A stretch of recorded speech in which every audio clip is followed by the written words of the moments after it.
let us discuss this example of matrix space. Okay, so what we have in this example, they have given two functions f and g belongs to C close interval 0, 1. That means set of all continuous functions defined on close interval 0, 1. Okay, I will draw the diagram so you can easily understand.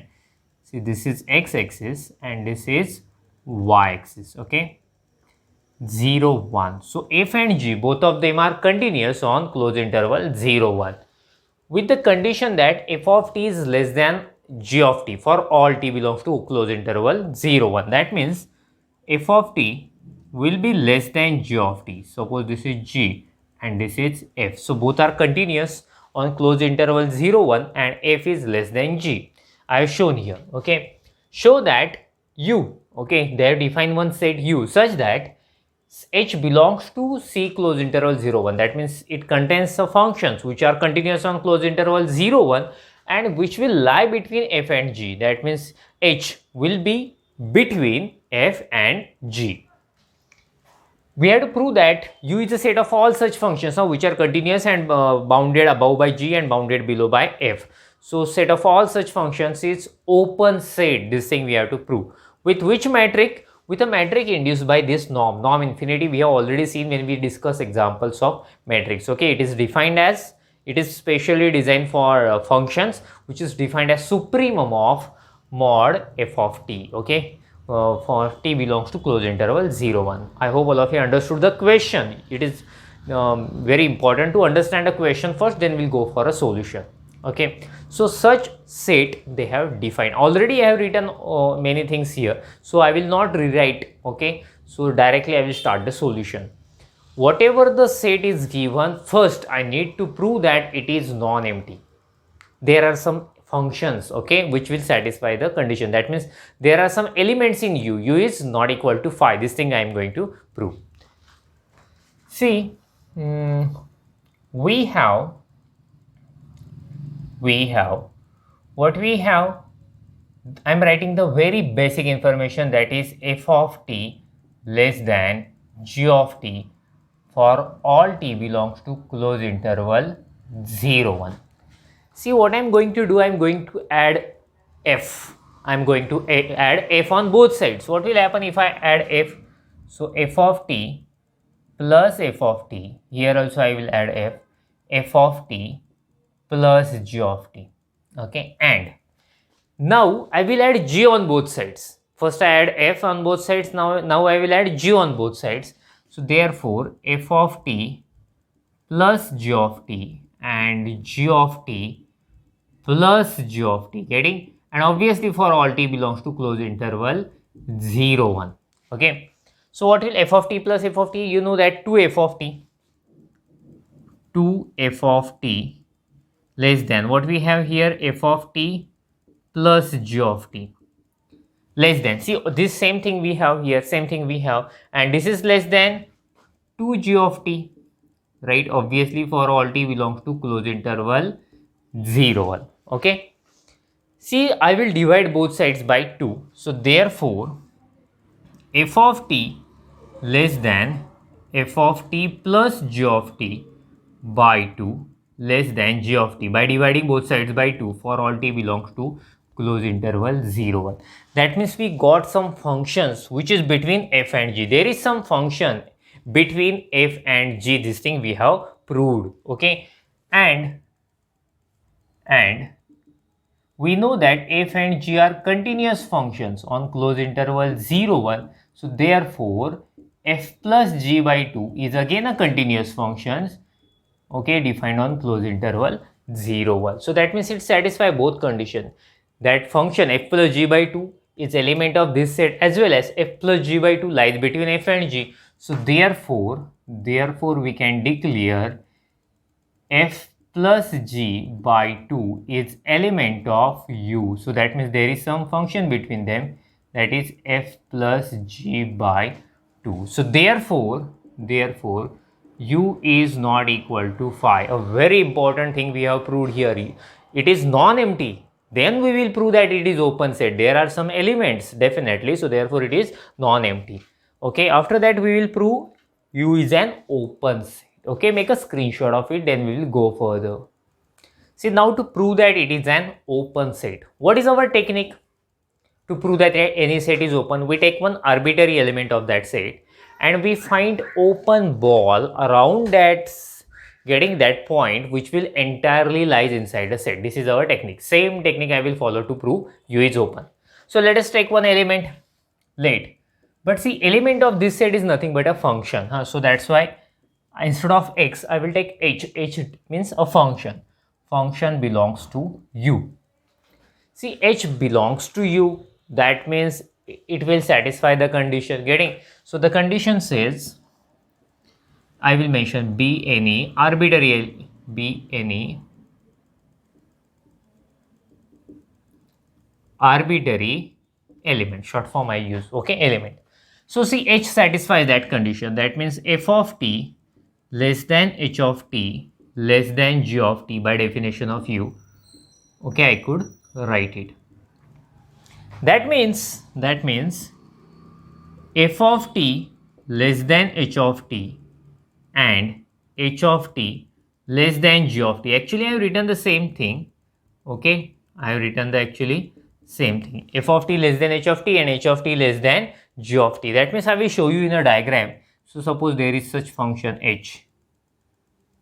Okay, there is such function h which lies between f and g. So therefore, f of t less than h of t, getting, and h of t less than g of t. So let, what I am going to do, let R1 is equal to minimum of h of t minus f of t for t belongs to close interval 0, 1. You are getting what I am doing? R1 means, see, h of t is greater than f of t, so we can subtract, getting, and positive number we will have. So in minimum or infimum, okay. So what will you get? Or I will mention infimum here, infimum. That means h of t minus f of t, where the function that there is a smallest distance, okay, smallest difference between h and f, here we get. So this is our R1, where the smallest distance between h and f. So that is our R1, and R2 is equal to infimum of g of t minus h of t. T belongs to close interval 0, 1. That means we are subtracting h from g, and the minimum value where we get a minimum distance between these two functions, I think here right now. So here there is a minimum distance R2. So here we get minimum distance between h and f is R1 here, and here R2 we getting. So after that, what will I do? Let R0 is equal to minimum of R1 and R2. Whatever the minimum value of R1 and R2, we have R1 here, we have R2 here. What will be the lowest value? Okay, smallest value, that will be our R0. So now this R0 I will take, and I claim here that open ball with center H, this point which we have taken, and radius this R0 is subset of U. This is my claim. This thing we are going to prove. Okay, see, if we can prove this one, so that then we can declare U is an open set. So this is our final target. We have to prove that open ball entirely lies inside U. How to prove one set is subset of other? We take one arbitrary point of first set and we prove that it is in second set. So in this way we prove. So let us do the same thing. Let, but I will not take x since it is a set of functions. So we will take some function. F we have used, h we have used, g we have used. I am taking phi. Phi is a function, it's not empty set, it's a function phi. So b h comma R0. See, but there is no more space, so I suggest you to make a screenshot of it. After that we will go further. See, here phi lies in open ball, so therefore distance of that phi from h is less than its radius. Okay, but see, here metric is defined with the help of norm, so that's why I'm supposed to write norm phi minus h infinity less than R0. Okay, it is not required now. I will remove it. Okay, see, norm infinity is defined here. So let us use the definition. It says supremum of mod phi minus h of t, right? T belongs to closed interval 0, 1. So this is definition of norm infinity, and we have written it is less than r naught. Okay, so that means see, it is less than r naught for each t belongs to closed interval 0, 1. So that's why supremum is less than r naught. That means each value is less than r naught. That means suppose in your class, suppose supremum tallest student in your class, if it is less than 6 feet, then each student of your class is less than 6 feet. Same logic, supremum is less than r naught, so that's why each of them, so phi minus h of t is less than r naught for all t belongs to closed interval 0, 1, right? That means if you operate, we will have phi of t minus h of t less than r naught for all t belongs to closed interval 0, 1. Okay, you know the property of mod, one result mod a less than b if and only if minus b less than a less than b. It's very important result. Many times we have used it. So it is minus r naught less than phi of t.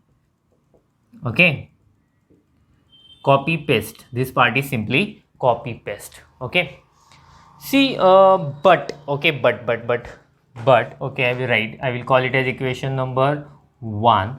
See, but our r naught was minimum of r1 and r2. This was the definition of r naught. So therefore r naught is less than r1, less than or equal to r1, and r naught is less than or equal to r2 by definition of r naught, since it is a minimum of r1 and r2. What will I do here? I will multiply both sides by minus 1. So inequality will change. So therefore minus r1 less than or equal to minus r naught and r naught less than or equal to r2. Then 1 becomes. Will you tell me what will happen here? If I use this inequality, if I combine, what will I get? Minus r1, okay, minus r1 less than or equal to minus r naught, that means phi of t minus h of t. Sorry, here strictly less than we will have, since we have a strictly less than r naught, and r naught is less than or equal to r2, so therefore it is less than r2, and this is true for again t belongs to closed interval 0, 1. Okay, but by definition of r1, you remember the definition of r1? Definition of r1 was infimum of, okay, that thing. So it is less than or equal to h of t minus f of t. That was a it was infimum, so that's why obviously it is less than or equal to f of t minus h of t for all t belongs to closed interval 0, 1. Okay, I will call it as equation number 2. Equation number 2. See, let us multiply both sides by minus 1, because minus r we have, so I should bring minus r there. So therefore if I multiply by minus 1, inequality will get changed. H of t will come here, h of t minus f of t. Okay, sorry, I need to make changes here. If I multiplied by minus 1, see, let me check what will happen. Yes, f of t minus h of t less than or equal to minus r1 for all t belongs to closed interval 0, 1. Okay, pay your attention. I am going to combine all the equations here. This is equation number 3. We have this equation number 2. Now we have equation number 3. Okay, I will go further, but I suggest you to make a screenshot of it first.